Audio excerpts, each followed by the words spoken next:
Hello all you beautiful people, I hope you have had or are having an amazing day. Today we are back with another video about the MYP. The MYP just won't let us go, will it?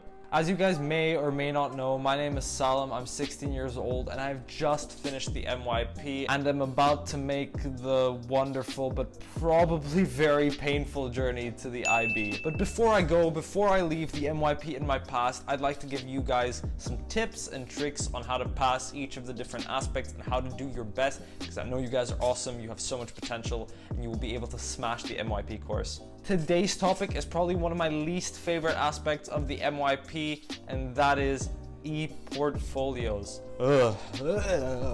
Eportfolios, don't like them very much. In order to get you guys through the Eportfolios without too much hassle, I've tried to make a document that you should hopefully be able to see on screen right now. I'll be working through this document slowly. If you guys like this style, please let me know in the comments below. Whilst you're at it, you could also drop me a thumbs up and subscribe. For those of you who this video is probably not relevant for, I'll try and make it as entertaining as possible. But for those of you guys who are about to go into the MYP, I strongly advise you stick around and listen to my tips. They'll be very useful, trust me. Okay, without further ado, let's get started. First thing that many people are confused about is what even is the MYP? Where it all started.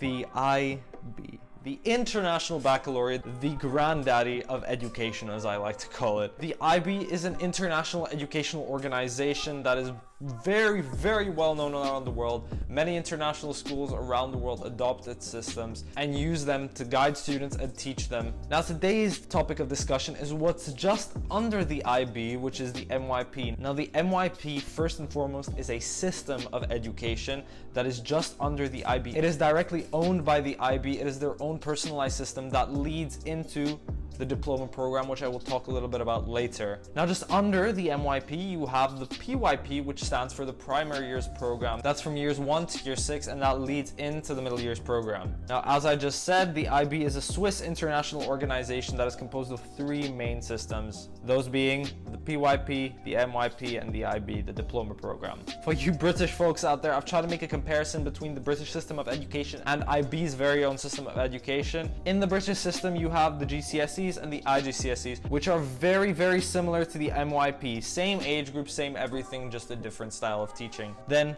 once you finish your IGCSEs, you move on to A levels, which is very similar to the diploma program, or the IB as people like to call it. Now that you know a little bit about what the IB is and what the MYP is, let's take a look at the course structure of the MYP. I've tried to break down the course structure of the MYP into 4 main areas. The first area is your core subjects. The second area is your Eportfolios. The third area is your personal project. The fourth area is your service in action and your electives. Let's begin by looking at the core subjects. Examples of core subjects are the first language of the school. So for example, in my case, it was English. You've also got subjects like math and 2 main sciences. The reason why I say main sciences is because, of course, there are 3 sciences, biology, physics, and chemistry. But in the MYP, you're only required to sit an assessment for 2 of them, and you can take a 3rd one as an elective, which I will talk about later on. For each and every single one of your core subjects, you guys will sit an e-assessment, which is an assessment on the computer that lasts around 2 hours, and you'll have 1 of them for each subject. Your e-assessments will count for your final grades, and they will also determine if you're eligible to go into the diploma program, the IB, those next 2 years of study. Now you will sit 5 core subject exams, and you will also sit 1 IDU exam, which stands for interdisciplinary unit. Every year, the IB will release 2 subjects, which will link to form 1 assessment. For example, the IB could release a mix between English and geography, which would be a fantastic IDU assessment. You guys would score really well on that. Or they could do something like geography and math, which would be a little harder. They will always combine 2 core subjects into 1 assessment, which means that your total number of e-assessments will be 6. Moving on, we're going to talk about Eportfolios, which is the subject of today's video. Examples of subjects you guys would be doing for your Eportfolios are a second language, music, or PE. Now the difference between core subjects and Eportfolios is that rather than sitting an e-assessment for an Eportfolio, you guys are going to be doing a large piece of project-based work. You guys will usually have 2 to 3 e-portfolios, one of which will always be a second language and the second one will be a subject, usually like music, PE, visual arts, drama.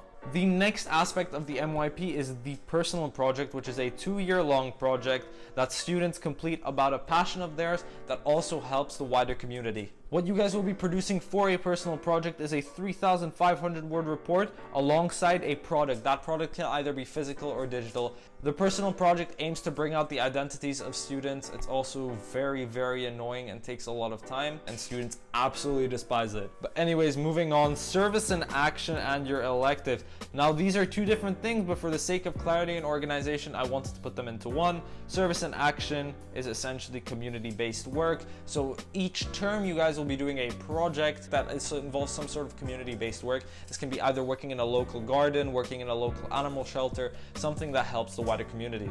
Now your electives, which do not have anything to do with service and action, keep that in mind, are filler subjects. Because you'll only be doing a total of around 7 subjects with your e-portfolios and core subjects combined, you will have a lot of empty slots in your timetable, and that's what electives are for. So electives are non-portfolio subjects and non-e-assessment subjects. This can be, for example, non-portfolio music, non-portfolio visual arts. Now what we have all been waiting for, or not been waiting for, a guide to e-portfolio awesomeness. I'd like to begin this with a timeline. So we are starting all the way at the beginning, year 10, where for the most part, you do absolutely nothing. This is the main problem of e-portfolios. Between years 10 and year 11, you guys will not be completing any e-portfolio work. In your e-portfolio lessons, you should be starting to prep and starting to do questions and starting to do projects that are similar to the style of e-portfolios. Now along comes year 11. You've been having a fine and dandy time between years 10 and 11, and year 11 is what I like to call the downfall. This is where your e-portfolios really start. At around November time, the IB will grace all year 11 students with their fabulous presence and provide the topics for each subject's e-portfolio. Now, every MYP school will do the exact same e-portfolio for the exact same subjects. For example, a PE student in an MYP school in Austria will be completing the exact same e-portfolio as a PE student in an MYP school in Russia, for example. They will be the exact same projects for every single subject, but the project between each subject will vary. So essentially, art students won't be completing the same project as PE students, but all art students around the world will be completing the same project. Between November and February is what I like to call crunch time. During this so-called crunch time, you guys will be finishing up all your work for your e-portfolios. Now that is a very short time span, part of which makes the e-portfolio process very difficult. At around March is when you guys will be finishing off your e-portfolios and submitting them to the IB. And then from March onwards, you guys will probably have nothing more to worry about when it comes to e-portfolios. Then, my friends, comes year 12, which is the relief. Not really. Now here guys, I have bullet pointed the dates for you. So November, IB releases course material. We've discussed this. During this time between November and February is when you guys will complete the majority of your work. In February, you'll be finishing off your e-portfolios. In March, the final touches will be made ready for submission in May, when every school around the world, every student around the world will submit their work to the IB. Now you might be thinking the IB probably doesn't have the time to mark the work of every single student across the entire planet. You are absolutely right, they don't. That is why e-portfolios are marked by the school the student is in, and then the IB asks for samples from that school for each different subject. They ask for about 3 to 4 different samples, and based off whether the school's marking was too high, just right, or a little bit too low, they will adjust the grades of all the students within that subject for that school. I know that might be a little bit unfair, but that's just the harsh reality. Okay, you guys are probably still wondering what the heck e-portfolios are. Salem, just get onto it already. Don't worry, we're here. We're about to break down the project step by step. So guys, your e-portfolios are going to be like any other subject. They're going to have 4 criteria, which are essentially aspects of your work that are going to get marked. Each criteria will be awarded a mark from level 0 to level 8. 0 is the worst, 8 is the best. Now, the main difference between a core subject and your e-portfolio is that within core subjects, one piece of assessed work can look at multiple different criteria. So you could be writing a piece in English that assesses criteria B and criteria C. However, in e-portfolios, you guys are going to be producing 4 different pieces, each which assesses one criterion. So for example, you'll produce one piece which assesses criterion A and one piece which assesses criterion C. Now let's look at what the actual criterion are. Criterion A is investigating. In criterion A, you'll usually be doing a written piece of work that I found is generally 4,000 to 7,000 words long. Now every single subject will usually have restrictions on font sizes, pages, all of that. So remember to check your specific subject guidance and take this as a point of reference only. Within criterion A, you guys are going to be looking at problems, solutions, what needs to be done, the global context, which is very important, and then you're also going to be doing all your research. In an e-portfolio, the student is presented with a problem and is tasked with creating an entire research project on how they can solve that problem.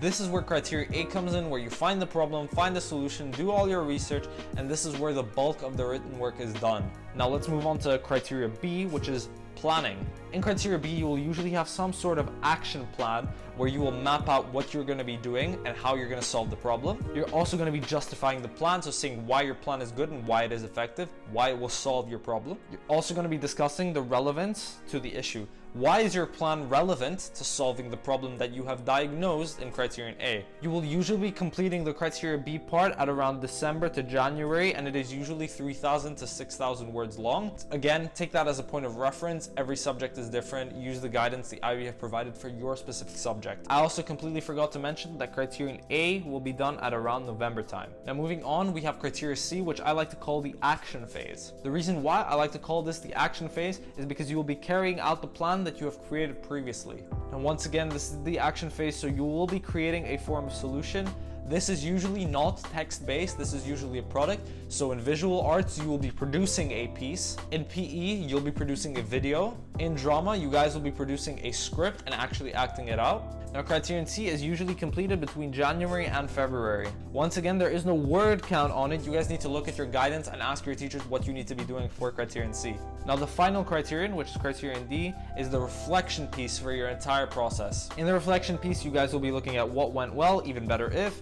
You'll be analyzing your progress, you'll be looking at the global context, and you'll be overall reflecting on the entire process. This will usually be completed between February and March, and it will usually be between 4,000 and 7,000 words, another lengthy piece. Now, if we look at the total word count, it equates to around 11,000 to 20,000 words. You guys will be writing this over 5 months, which is really not a lot of time. Are you guys beginning to see why e-portfolios are a little bit of a hassle now? Yeah. Now, the main catch with e-portfolios is that they change every year. As you might recall me saying, I said the IB releases course material in November. Now, when they release this course material, it's essentially a guide as to what the student needs to do in order to complete the e-portfolio successfully. They'll release a new global context every year. They'll release a new topic every year. They'll release a new statement of inquiry every year. The project doesn't vary from year to year in terms of what you actually need to do. It's the content that you need to be putting in order to get those new marks. Therefore, apart from looking at last year's work to get some ideas about structure, it's essentially useless. That's the main catch with e-portfolios. Okay guys, wrapping this video up, we're gonna look at some tips on how you can be a successful e-portfolio student. My number one tip is definitely you guys need to be using your time wisely. You only have 5 months.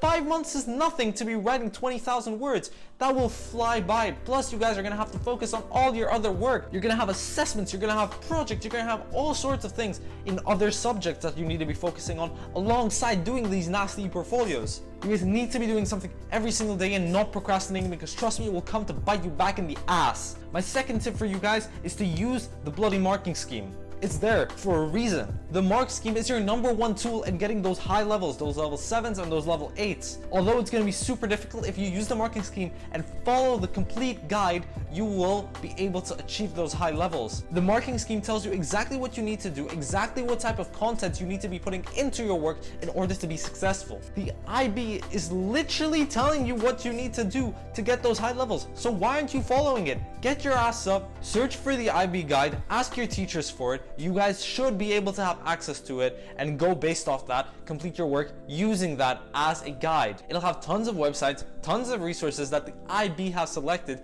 and that they think are useful in order for you to complete your project successfully. Once again, guys, the marking scheme really is your holy grail. Now, the third and final tip that I have for you guys, it's something really small, but something that counts for a lot of your marks. That is to focus on your terminology and use as much MYP jargon as you can. Always link stuff to the global context, always refer back to your statement inquiry, always use those nice MYP juicy terms that you know they're looking for. Most of the time your terminology is assessed in criterion A, but they look for it throughout the entire project. If you have really good terminology in criterion A and then slack throughout the rest of your project, they're gonna pick up on it and they're gonna mark your ass down. You could go from a 10 to level 7 to a level 5 and nobody wants that. So anyway guys, that about wraps it up from my side. I hope you enjoyed this video about Eportfolios and I hope it will actually help you guys be successful with your project. I want you to take Eportfolios, grab them by the cojones and smash them like I know you will, because you guys are all amazing, capable, creative students and you can't let the MYP beat your ass down. You guys need to do the opposite. You need to beat the MYP down. Believe me, if you follow everything I just said, look at your guidance, ask your teachers for help, they're there for a reason, you will be successful. If you enjoyed this video, I'd be absolutely thrilled if you could drop me a like, subscribe, turn on post notifications, and share this video with your friends. Help me grow as a channel. If you guys have any other tips that you as an MYP student found useful, drop them in the comments below. Let's get a conversation started. Let's help each other out. That is about all from me, guys. Have an amazing day, you beautiful people. Once again, smash MYP, do your best, and I will always love you. Peace, guys. See you next time. If this is the first time you and I are meeting, allow me to introduce myself. I'm Salem, I'm a student, I'm 16 years old. I decided to start my YouTube journey because I felt like there was a lack of videos on the internet for teenagers, for people like us. It is so important that teens are educated properly in lifestyle, education, how to make the right choices, and most importantly, how they can grow to become an amazing individual with a fabulous personality. Anything I just said even remotely interests you, consider sticking around and watching some of my other videos. I'd be super grateful if you dropped me a follow on Instagram. My Snapchat is, that's my shameless plug for the day done.